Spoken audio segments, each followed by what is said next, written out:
Welcome back to On the Road Adventure. I feel like I've got a little bit of an apology to make to one of the largest brands of motorcycles and one of the best selling brands of motorcycles even within the UK, something that I've been ignoring for some time now. These guys have been growing in popularity massively all over Europe and the world, but in the UK as well, and I've completely ignored it. And I think today we need to change that. So of course, Royal Enfield was born originally in the UK way back in about 1901. The bikes are now manufactured and produced in India, and they're supplied throughout the world, and the UK market has grown massively. They brought a lot of good small to mid-size offerings, and now they're even bringing out some 650 twins. But their latest offering is this 450 Guerrilla, and I got the chance to get on one. I need to go and find out what these are all about.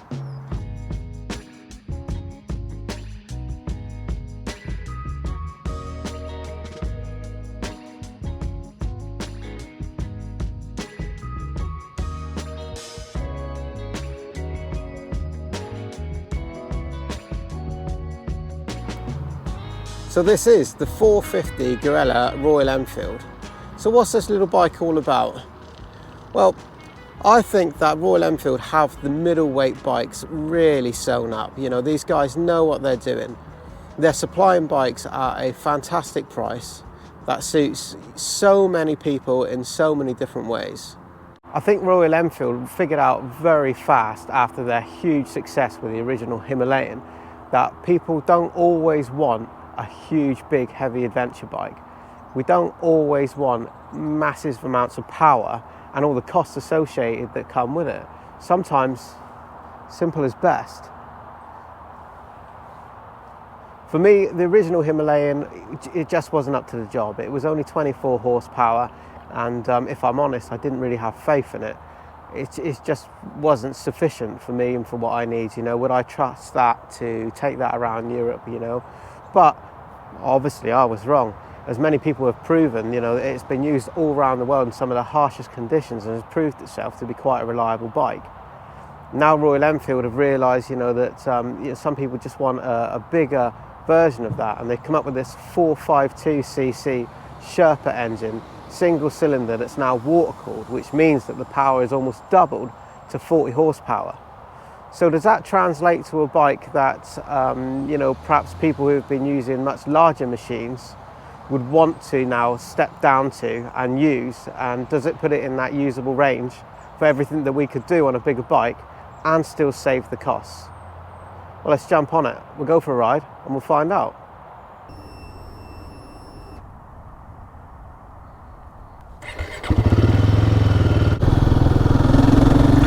Well, welcome on board the Royal Enfield 450 Guerrilla. It's a 450cc, 40 horsepower, 40 torques, water-cooled, single-cylinder engine. It has a very low approachable stance and seat height. I feel that there are, very few people that wouldn't be able to, swing a leg over this and jump straight on and ride this one.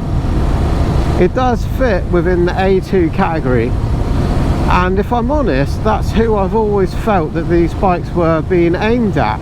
People that weren't able to get to the full power, full CC machines quite yet. In my head, I always thought that a 450cc engine probably isn't enough. It's it was a stepping stone when I was starting out, and once you pass that and get onto your 600s, your 1000s and onwards, you didn't really look back to the smaller cc bikes, and yet so many people are right now. The mid-size motorcycle market is the fastest growing right now. So many people are giving up the larger, heavier, more expensive machines to go with these midweight bikes. I mean, there are so many offerings. You've got Triumph 400, the Triumph 400 Scrambler, you've got the 401, you've got KTM's 390, you've got CF Moto 450 MT. There are a lot of motorcycles to choose from in this category. Royal Enfield have a few offerings themselves within this category. So why is it that people are, really taking up and getting really excited about these mid-size motorcycles. Is it just because of their affordable price point? You know, times are changing now and people are having to watch their pennies that little bit more. I mean, about £5 in your pocket and you can go out and you've got a fairly good choice of motorbikes to choose from.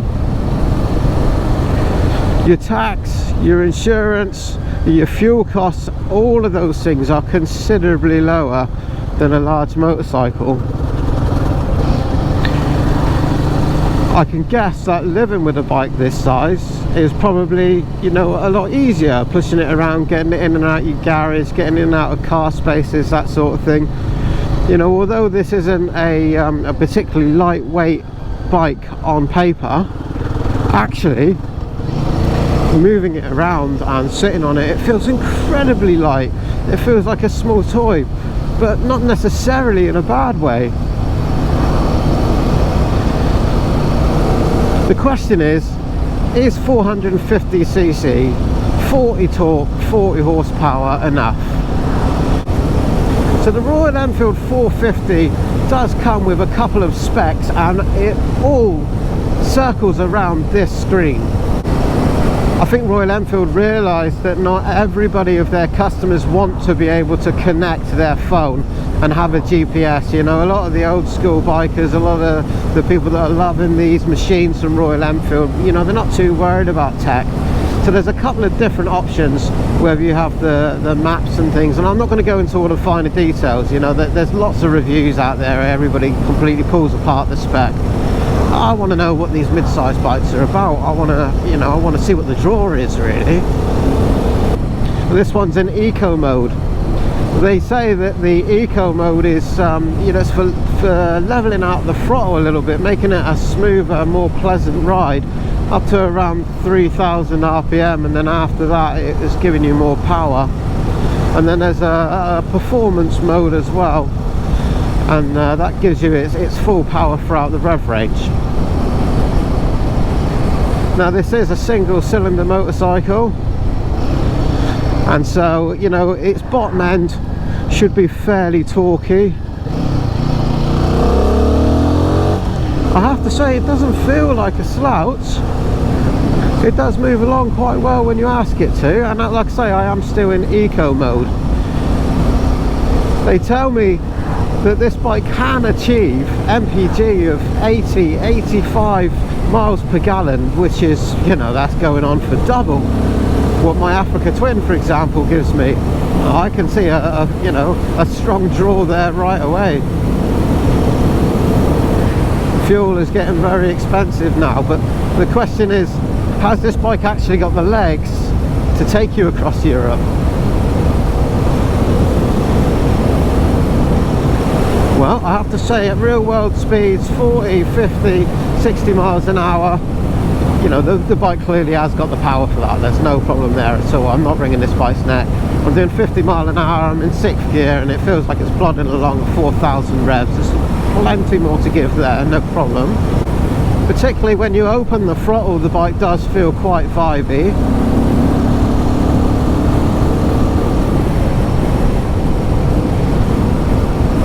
I can feel it a little bit through the bars, but especially through the pegs. I can really feel that. And they tell me that the bike is about 100 mile an hour top end. I'm not sure if I fancy that. We haven't got any wind protection there. Yeah, the bike's just not built for going that fast, is it? But if this is going to be your only bike and you were going to downgrade from you know, a much larger CC adventure bike to something like this, you need to know if it's got the legs on a main road, you know, can it hold 78, 80 miles an hour comfortably if you need it on the motorway? And I'll find out shortly.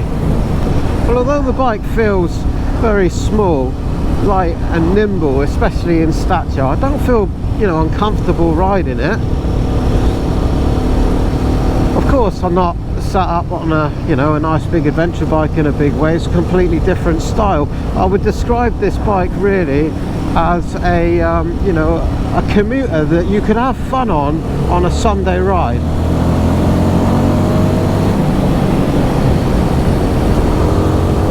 It's definitely fun to be had in this little Sherpa 452 engine. When you get higher up in the rev range, it is happy to move along a little bit. It's definitely happy to play. This is the same engine that is in the new Himalayan 450. I believe there's a slightly different sprocket setup on this one, so it just feels like it's got that little bit more excitement, a little bit sportier. But of course, this one doesn't have all of the extra gubbins that the Himalayan has. So I'm sure that this one is considerably lighter, and so the power to weight ratio is obviously going to be better. Alright, so we've switched it over then to the performance mode to see if we notice a difference. Wow, yeah.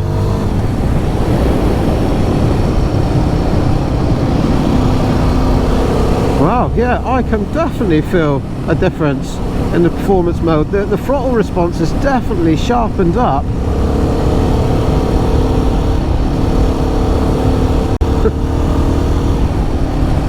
It does feel surprisingly playful, actually.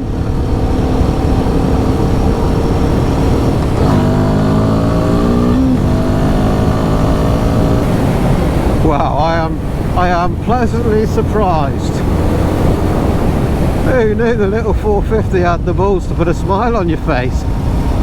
Maybe I'm starting to come round to this mid-size capacity bike malarkey. Brakes do feel quite firm and positive. I believe they're Brembo's subsidiary company, the Bybury. We do have a single disc on the front, twin pot, and a single pot on the rear.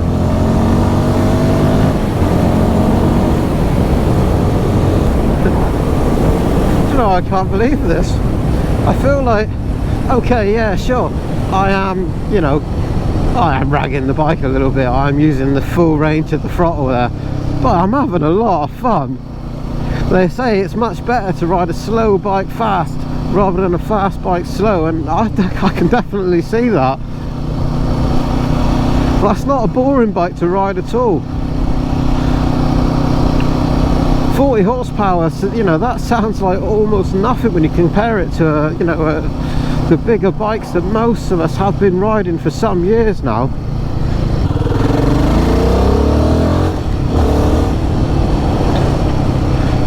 I'm beginning to see the argument for the mid-capacity motorcycles for riders of all types.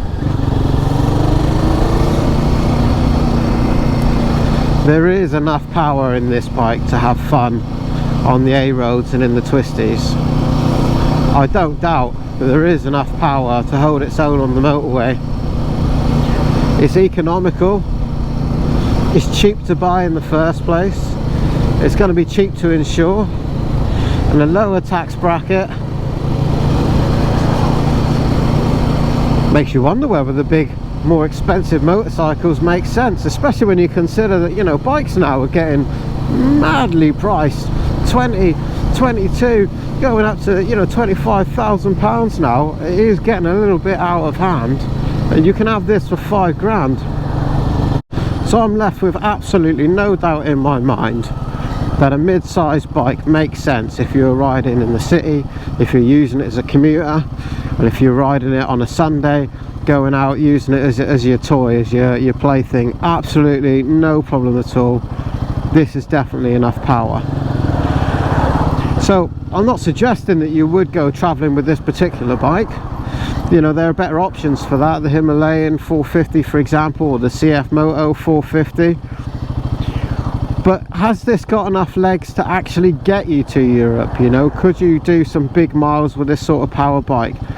Well, I'm going to jump on the motorway and I'm going to find out. So we're not going to judge this little stint on the motorway for comfort. You know, we haven't got a screen and things on here. I'm not expecting it to perform that well.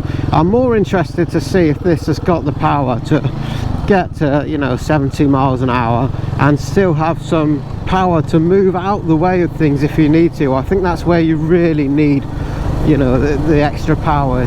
The thing about a motorbike is to keep yourself safe. Sometimes you have to be able to get out of the way. So I don't want to be flat out at 70. It needs to have something left. Let's find out.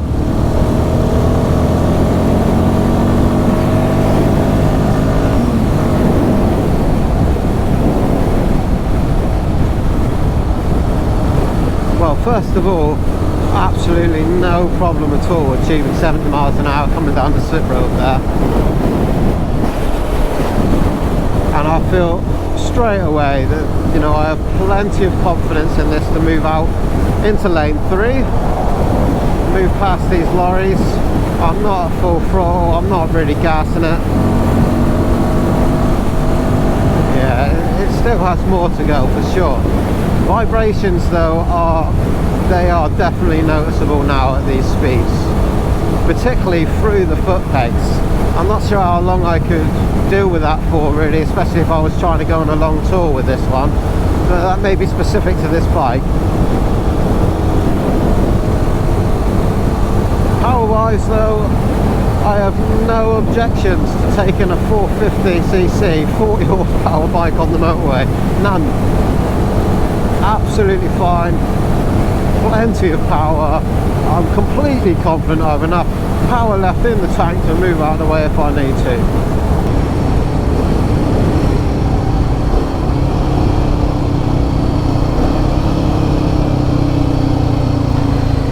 Well, there we go. What more can I say? I think what I've done today has shown the importance of approaching every motorcycle of different CCs and different brands and different types with an open mind. The most important thing to do on any bike is, you know, don't knock it until you try it. Jump on one and go and try it out. Try out as many different bikes as you can. You know, for me it's a really important thing to do. Not just because I get to share my thoughts with everybody else, but you know, life's short. There's a lot of motorcycles out there. Make sure you're on the one that you love best and the one that fits your needs best. And if I was looking for a decent all-rounder at, you know, as little cost as I could really to keep me on the road, that still did everything I wanted and still, most importantly as always, put a smile on your face as you're riding, then I would definitely consider a mid-weight motorcycle. And I would definitely consider something from Royal Enfield now. These have been on the market in the UK and done incredibly well over the last few years. The fact that it's Indian built for me really is of no concern. I think really, you know, their stance and standpoint in the market, you know, the fact that they now have 30% of the market share, it's just, you know, it speaks volumes, doesn't it? You know, there are a lot of very happy owners riding around on Royal Enfields.